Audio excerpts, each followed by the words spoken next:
I, 40 female, am the primary healthcare proxy for my mother, 85 female, and our relationship is complicated to say the least. Growing up, my parents have always had favourites between me and my brother, 44. My brother was my mother's favourite and I was my dad's favourite, and because of that, it sort of balanced out. However, my dad passed away last year when he was 91, and it was a tough time for me and my mother, especially since my mother's health had declined a lot since my dad passed away. Despite how I wasn't as close to my mother, I still decided to step up to take care of her, especially when my dad asked me to do so on his deathbed because he didn't want my mother to be all alone after he passed away. However, recently I heard from one of my dad's friends about how my mother planned to leave almost everything behind for my brother in her will, how my brother would get the majority of the financial inheritance, all of the family heirlooms, and most importantly, the family home that my father wanted to give me but decided not to do so because he didn't want to make my mother homeless. And that bothers me because not only have I been the one to take care of her for the last year, but also because this kind of blatant favoritism seemed far too extreme, even for me, especially since my brother already has a house on his own since my father gifted him one when he first got married, while I still don't have one for myself because I promised my dad that my now deceased husband and I wouldn't buy one for ourselves since my dad wanted to give us the family home. So when I confronted my mother about this, she confirmed that it was true and told me that she thought it would be better for my brother to have the family home because it was bigger than the house he had now, and that he and his wife, 34, were going to have another child soon, so they needed more room. She also argued that since I only had one daughter and no husband, I didn't need such a big house. But when I told her what my dad promised me about the family home, she argued that if he really meant it, he would have given it to me in the first place instead of just leaving it under her name. And since she owns the house now, she would give it to my brother, no matter what. But she did try to provide me with solutions by telling me that I should ask my brother for his house if owning a house was the main issue, which obviously wasn't going to work out. And now, because of what feels like a massive betrayal, I feel like I should just cut my support for her, sign away my rights as her healthcare proxy, and never talk to her again. But I also feel conflicted if I did so because I'd be betraying my dad's death wish, especially since I promised that I would take care of her after he died. So, am I the idiot for refusing to continue to support my mother because of what she wrote down in her will? Not the idiot. Your parents' behaviour, both of them, not just your mom's, has been atrocious, and understandably you're done with it. It was unfair of them to play favourites, and it was selfish of them to create a situation like this. Also, Dad's wish was for her to take care of her mother. Well, she did for a year. She fulfilled the wish. Mom decided there was a 1-year limit on how long OP could conceivably justify her unhappiness in the name of a promise. So she fulfilled it, and now she's done. Nothing wrong with that. You're the idiot to yourself if you stay. She favours your brother so much and he has a partner to help, so sign the healthcare proxy over to him. I'm sure he'll be very glad to help someone who's giving him so much. And while that's ongoing, talk to a lawyer. Do you have any documentation proving that your dad wanted you to have the house? You may be able to contest your mom's ownership if you do, but even if you don't, document all the time you've spent caring for her, set yourself an hourly rate, total up the costs, and request payment. You can recoup the time spent caregiving from the estate after she passes. Mini update. All I really have is an old letter from him 2 years ago, a year before he passed away, stating that he wished to pass over the family home to me.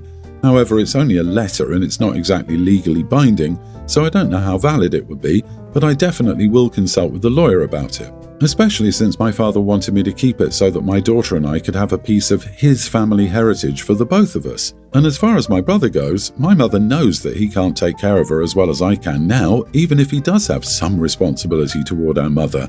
That's because my brother already has young children to take care of and a 6th child coming up pretty soon with his wife. So we already know that he has his hands tied with his own family. I, 24 female, have been friends with a girl I'll call Hayley, 24, since high school. For a few years we didn't get to see each other much because we went to college on opposite sides of the country, but I moved to her city last year so we really got to catch up with each other. Hayley will be turning 25 in a week, so we and some other friends started planning her birthday party a while ago. She wanted to have a rather big party so that she could invite all of her friend groups, and we couldn't find anywhere to have it, and she lives in a small apartment. I, on the other hand, have a house. It's not that big, but it's big enough to host the party, so our friends started bringing it up and said that we could throw the party at my house. I was fine with that. I found it kind of weird that they brought it up because I wouldn't suggest throwing a party in someone else's house unless they were the ones to suggest it, but it didn't matter. So I said yes. My only conditions were that the party didn't turn into chaos, that no one got too intoxicated, and that they helped me clean up the next day. Everyone was fine with that, so we agreed to do it. Yesterday, Hayley texted me to tell me how many people would be there. That's when she asked me if I could get my cat out of the house for the night because one of her friends from college was allergic. I told her that I didn't have anywhere else to leave him, but that I could make sure that he stayed upstairs while we were downstairs. I also told her that my cat is very shy and easily scared, so there's no way he'd get close to her friend. She then told me that I could just leave him with my parents and then go back to get him the next day. My parents' house is about an hour and a half drive, and there's just no way I'd drive a total of 6 hours in one weekend. I told her that it really wasn't possible for me to leave him with my parents, but that he would be locked upstairs and I'd deep clean the house to make sure there was no cat hair anywhere. I also told her that she should have told me earlier and I could have found another solution, but now the party is in less than a week. She told me that I wasn't being helpful and that I was ruining her party, and she's been talking about me to a lot of our mutual friends. I told her that I had no obligation to let her have the party at my house, and I kindly agreed to do so the least she could do was to be grateful. She hasn't replied since. Most of our friends agree with me, but I also feel a bit guilty. Not the idiot. If her friend is so allergic, you can't clean the house well enough anyway. Oops, sounds like the only safe thing to do is move the party. You just can't take the responsibility and wouldn't be able to live with the guilt if anything happened. If she really cares about her friend's safety, she understands. If anyone starts giving you crap, stick to that story. Surely they're not suggesting risking somebody's health or even life. Agreed. Who just makes themselves entitled to someone else's house like this? Come the heck on. Cleaning your whole house before the party is already doing plenty. If they can't be grateful, tell them to rent a venue somewhere. OP, the party is cancelled and you need to tell her now. The fact she's bad-mouthing you shows how ungrateful she is. And I'm betting no one helps clean up after the party. Honey, you're not ruining anything. Hayley sounds entitled. If she's complaining, that's on her.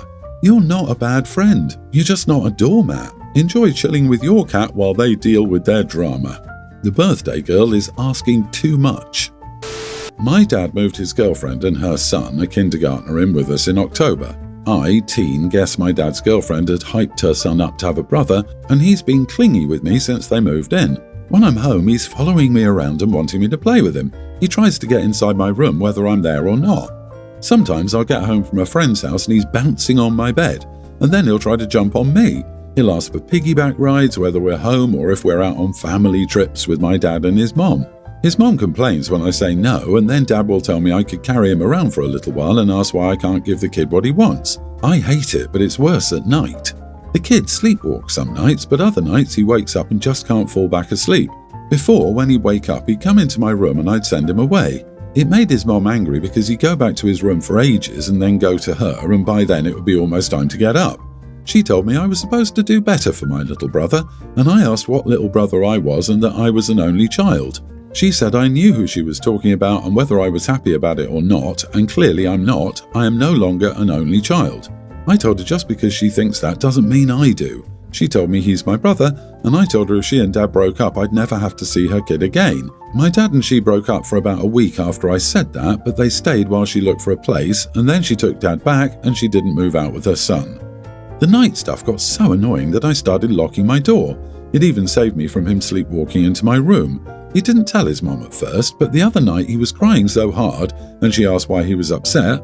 He said I locked my door and he didn't think I liked him and he wanted me to go back to being his brother. I heard him talk to her, but I pretended I was still asleep. When I got up a few hours later, Dad and his girlfriend were waiting and they flipped out on me for locking my door at night. I said I didn't want to be woken up, and his girlfriend was yelling at me and saying I broke her son's heart. I told her I didn't care and I didn't want to deal with her kid in the middle of the night. She said I broke her and Dad up once over this and I won't do it again. Dad told me not to lock my door, but I did it the next night anyway. She wants Dad to take the handle off my door so I can't lock it anymore, but it's too much effort for him. She told me I was being a brat and said how cruel I could be. They're talking about breaking up and she's putting it on me for locking the door and refusing to be a brother to her son. She said keeping him out like this is happening way too much and it's mean to a little kid. Am I the idiot? Not the idiot. Even if the child was related to you, a teen should not be expected to do all the nighttime parenting. You need to talk to your dad about this one-on-one. Not being too harsh or rejecting of your step-sibling, but clear about how you still need to have your boundaries. Oof, they don't care about you or your boundaries. Start going into your dad's bedroom at night and putting the kid in the bed with them. Every time he comes into your room sleepwalking, take him right into the room with his mom and put him in bed with them. And if he wants to be extra petty, he can do the same himself. Sleepwalk into their room and crawl into their bed, telling them he had a nightmare and can't go back to sleep. Can he sleep with them? Every single time. The kid does it to him, do it to them. She's acting like OP is her free nanny perk for dating the father. But why can't OP stay with his mom? Maybe move into his grandparents. If OP is feeling more spicy and petty, he could tell his teachers and school counsellors how tired he is since his father's flavour of the week has him on nighttime childcare duties, so he isn't getting any sleep at home. He wouldn't be lying, and the girlfriend may get the dose of grow up that she's sorely missing. When my wife, 36, and I met, 35 male, I was in an MBA program and she was finishing up her certification process to become a nurse anesthesiologist. I was drawn to her drive and optimistic view of the world. We were both young adults, 26 and 27, who saw the world as an endless source of opportunity. We discussed having kids when we were more established in our careers. After graduation, we both went to work. I got a job consulting, making $200,000 a year with a signing bonus, and have continued to grow in my career. My wife was crushing it at her dream hospital, making $150,000 before overtime. We were so happy traveling and enjoying ourselves that we eventually bought our home and were truly living our dreams. Until about 3 years ago. My wife had a mental breakdown at home between shifts at the hospital. She was eventually hospitalized for a few weeks. After she came home, we agreed she would take 6 months off to recover, and I would take care of us. Immediately, she started spending an average of $2,000 or $3,000 every other week, traveling with friends and weekend trips. She stopped helping around the house and was constantly out of the house. I completely supported this for the first 6 months. She said it was part of her healing process, and I understand entirely, through sickness and health. Then the agreed 6 months passed and I asked if she was ready to return to work part-time. This caused her to shut down, so I backed off. Then a year passed and revisited again, another breakdown ensued. I asked if she was ready to consider starting our family and being a homemaker instead of working. We were in a great financial position and didn't need the money. She agreed, and for the last year we've been trying to have a baby. We've even done fertility testing and been given a, "You are both healthy, keep trying." Last week I was driving her car and dropped my phone. I pulled over to grab it from under the driver's seat and, to my surprise, found birth control pills. I was shocked and turned around on my way to work to confront her. She broke down and called me an abuser for trying to force kids on her. She's never told me she didn't want kids, and I would absolutely never push her. She then started blaming me for her breakdown. She said it was my fault she couldn't work. I then brought up how I've handled 95% of the cooking and cleaning for the last 3 years because I was trying to support her and allow her to heal while she travelled and racked up a $10,000 credit bill every month for me to pay off. Since then, she's shut down and refuses to talk to me. I've been sleeping at our vacation house because she says it's detrimental to her mental health to share a space with me, her abuser. I can't shake the feeling that I've been lied to and taken advantage of for years now. I want a divorce, but at the same time, if she's genuinely sick, I don't want to abandon her. Am I an idiot for even considering leaving my sick wife? I can't shake the feeling that I'm selfish for even considering this. Not the idiot, but bro, she's running the biggest scam of the century.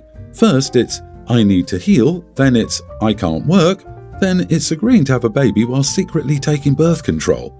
She's not struggling, she's strategizing. She doesn't want a partner, she wants a paycheck. She's clearly not being honest with OP.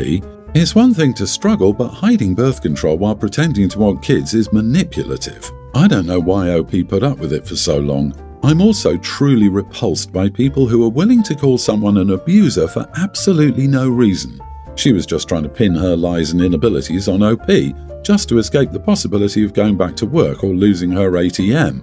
Would she have a breakdown if she was single and had rent and bills to pay?